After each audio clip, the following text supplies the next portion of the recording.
3 নম্বর হলো স্বাস্থ্য খাতে। এখানে যে এত এত অনিয়ম, এত দুর্নীতি, এত বাজে অবস্থা, এই স্বাস্থ্য খাত স্বীকার করতেই হবে। ওনার মতো একজন মানুষ আমরা কিন্তু আর পেলাম না। উনি করেছেন তার আগে মাগুরার মানুষের জন্য একটু হলেও যিনি চাকরি বাকরি চেষ্টা করেছেন, সেগুলো মরুম সোরাম বলতে হবে তার কথা। তার হাতে বহু লোকের চাকরি আছে। আর একজন ইঞ্জিনিয়ার যিনি কোনো ক্ষমতায় ছিলেন না, কিন্তু পিডব্লিউডি চিফ ইঞ্জিনিয়ার ছিলেন, খলিল সাহেব, তার কথা না বললে আল্লাহ রাব্বুল আলামিন অকুশিত আমাদের উপরে। উনি এমন কোনো মানুষ নাই, আমার নিজের চোখে দেখা। উনি আমাদের ওই ইট খোলা, ওনার গাড়ির পিছনটা খোলা, তোরা যা যে যা বায়োডাটার মধ্যে দিয়ে দিছে সব। আর আমার নিজের আমার আপন মত হয়েছে, ও আমার বলছে ভাই আমার কাকা আমার চাকরি হয়েছে। বললাম তুই দিসলি বায়োডাটা? কি দিসলাম ওই গাড়ির পিছনে। ও কিন্তু চাকরি হয়েছে। এইটা এই যে এইরকম মানুষ মাগুরাই তো খুব কম জন্মায়। এখন ইদানিং মানে একটু এই অঞ্চলের মানুষগুলো একটু ভাবতে শুরু করেছে, কুমিল্লার নোয়াখালীর মানুষ যেমন সত্যিকার বরিশালের লোক, ওরা যেমন ওদের একটা ইজম আছে, ওরা কিন্তু এলাকার লোককে খুব টানে। আর আমাদের এই অঞ্চলের মানুষ ততটাই এদেরকে ভুলে থাকে, শুধু নিজে যা হইতে পারে।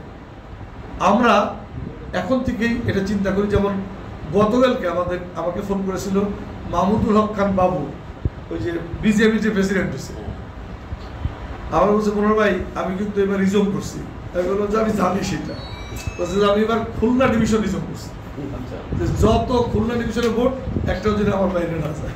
তো আল্লাহর রহমতে সবাই ভোট দিয়েছে এবং আমি বিপুল ভোটে জয়লাভ করছি, আমি জানি। আমি বললাম এই জন্য পরের বার আপনি যে প্রেসিডেন্ট নির্বাচিত হলেন বিনা ভোটে, এই জন্য আমি আপনাকে থ্যাঙ্কস দিই, কারণ ওটা তো আপনি হবেনি অটোমেটিক্যালি। মজা করলাম আর কি। এই যে এই বাবু ভাই একজন আমাদের চুয়াডাঙ্গা জেলা বিএনপির প্রেসিডেন্ট, উনি কিন্তু বহু লোকের চাকরি দেন, সুযোগ পেলে চাকরি ব্যবস্থা করেন। তো এরকম আমার একটা অনেক বড় চিন্তা আছে। আমার চিন্তাই বেসিক্যালি 3টা। 1 নম্বর হচ্ছে মাগুরা মাদক মুক্ত করা, 2 নম্বর হচ্ছে বেকারত্বের অবসান ঘটানো, 3 নম্বর হলো স্বাস্থ্য খাতে। এখানে যে এত এত অনিয়ম, এত দুর্নীতি, এত বাজে অবস্থা, এই স্বাস্থ্য খাত। যেহেতু আমি এখানে ছিলাম এবং এখনো আছি, আমি এখনো কনসালটেন্সি করি বিভিন্ন ফার্মাসিউটিক্যালে, সেই জন্য আমি ওদের সাথে আছি। তাই আমি বলি যে ইনশাল্লাহ আপনারা দোয়া করবেন, যদি আল্লাহ রাব্বুল আলামিন আমাকে কবুল করেন, তাহলে আমি যদি কোনো সরকারি ক্ষমতা পাই, অর্থাৎ আমি এমপি হলে, তখন তো একটা সরকারি ক্ষমতা আমি মনে করি, যদি ওই দল সরকার গঠন করে। আমরা বিশ্বাস করি বাংলাদেশ জাতীয়তাবাদী দল ইনশাল্লাহ আগামীতে সরকার গঠন করবে, এটা বিশ্বাস করি। সেই জন্য মনেও করি যে হয়তো বা মানুষের জন্য কিছু করতে হবে। আমার আসলে জীবনে এই রাজনীতিতে আসা মানে এটা আমার ব্যক্তিগতভাবে লস, ভীষণ রকমের একটা লস প্রজেক্ট। কারণ আমি এরকম মামলা নিব, মৃত্যু ঝুঁকিতে পড়বো, এগুলো তো আমার লাইফ ছিল না। আপনারা জানেন ফার্মাসিউটিক্যাল একটা ডিসেন্ট লাইফ। বাংলাদেশের সচিব, মিনিস্টার আওয়ামী লীগের, আমি ডজন খানেক মন্ত্রীর নাম বলতে পারবো, ডজন খানেকের বেশি সচিবের নাম বলতে পারবো, যারা নিয়মিত আমার কাছে তদবির করতেন চাকরি বদলি এটার জন্য। তাহলে আমি কত বড় অবস্থানে ছিলাম। তাহলে আমাকে সেখান থেকে এই রাজনীতির কারণে আমার প্রায় জীবন চলে যায়। আমি যখন হাইকোর্টে আটকা পড়েছিলাম, সেদিন তো আমি জানতাম যে আমার আজকেই শেষ দিন। আমি নিজেকে তওবা করে মোটামুটি রেডি হয়েছিলাম। আল্লাহ রাব্বুল আলামিন আমাকে মারবেন না, তাই হাতে ধরে বের করে দিলেন।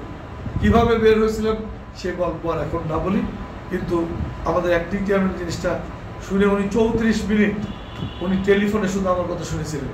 উনি বলেছিলেন, উনি রোজা ছিলেন। আমি বললাম যে ভাই এখন তো আপনি ইফতার করবেন, ওকে আপনি বলেন, এটা শুনতেই হবে গান। আমি এর মধ্যেই বলবো, ইফতার ভাঙবো, আপনি বলতে থাকি। তো এইটা ছিল একটা ভেরি ট্র্যাজিক এবং মানে একেবারে ভিন্ন ধরনের স্টোরি। তো যাই হোক, আল্লাহ রাব্বুল আলামিন আমাকে বাঁচিয়ে রেখেছেন। আমি আপনাদের মাঝে আসি। রাজনীতিতে আমরা বিএনপিতে আপনি দেখেছেন যে আমরা কিন্তু কোনো অন্য অন্য জেলার মতো আলাদা কোনো প্রোগ্রাম করি না। আমাদের মধ্যে প্রতিদ্বন্দ্বিতা থাকতে পারে, কিন্তু তাই বলে আমরা খুব খারাপ ধরনের অ্যাক্টিভিটিজের মধ্যে কোনো সময় আমরা যাই না। এবং আমি ফলো করি আমার নেতা অ্যাক্টিং চেয়ারম্যান তারেক রহমানকে। কেন? কারণ উনি সবসময় এই কথা বলতেন, এবং আমাকে যতবার, আমি তো 5-6 বার ওনার সাথে মিট করেছি, উনি কথা বলেন সবসময় যে আপনারা যে কোনো মূল্য বিনিময়ে ঐক্য ধরে রাখেন।